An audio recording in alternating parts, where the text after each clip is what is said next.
Bom dia, boa tarde, boa noite ou boa madrugada. Meu nome é Alexandre e vim aqui apresentar o meu projeto do Arduino, a fogueira eletrônica. E esse é o meu trabalho de projeto de engenharia, do professor Reni. Agora irei apresentar o meu projeto. A fogueira eletrônica é uma lâmpada com aparência de fogueira, que quando acesa dá um efeito de fogo. Ela consiste em duas partes principais, o sistema e a fogueira em si. Eu irei mostrar as duas.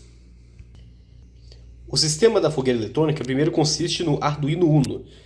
Esse Arduino Uno especificamente veio do kit Arduino Start.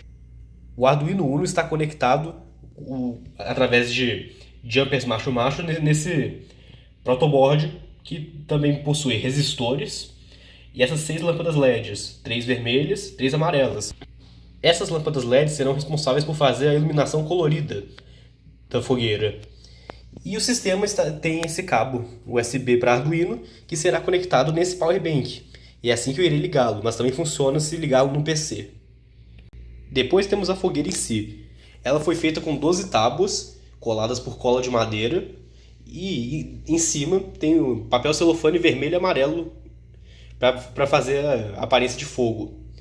E quando a base for colocada dentro, o papel celofane vai ajudar com o efeito de fogo, combinando o LED com o celofane.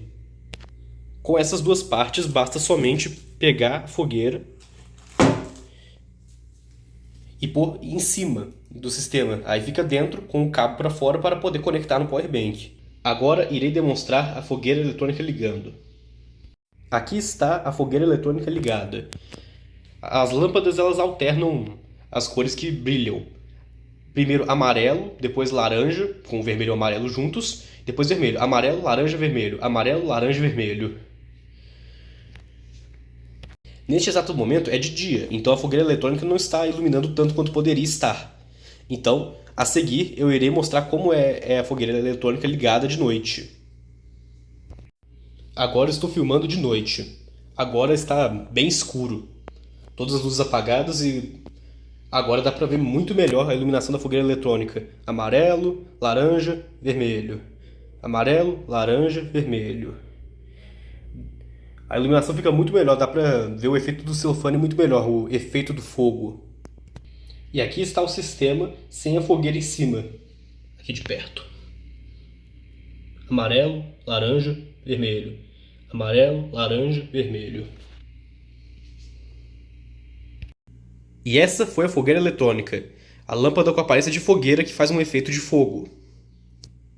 Muito obrigado por assistir, espero que tenham gostado.